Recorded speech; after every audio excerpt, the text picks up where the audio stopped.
うちが狙ってるのは、僕は単純に教師主導の知識伝達型の授業からアクティブラーニングへの転換。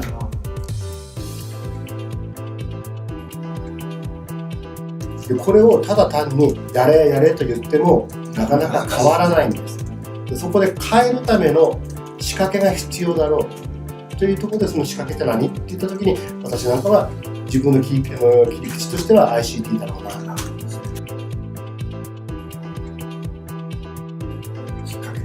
簡単に言ったらば、本当に大型のディスプレイと小画カメラがあれば、もうそれだけでまずスタートはいいよ。はもう小学生って校外学習が多いんですよね。首からね、探検ボードっていうのをぶら下げて街の中行くんですよ。ノートがついてて、でこれ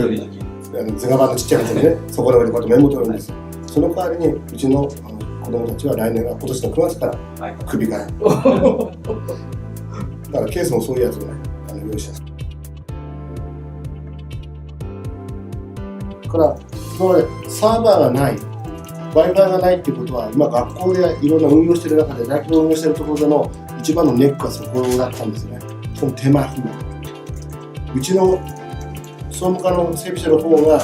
これの担当がこれのトラブルで23個全部駆けずり回りますかって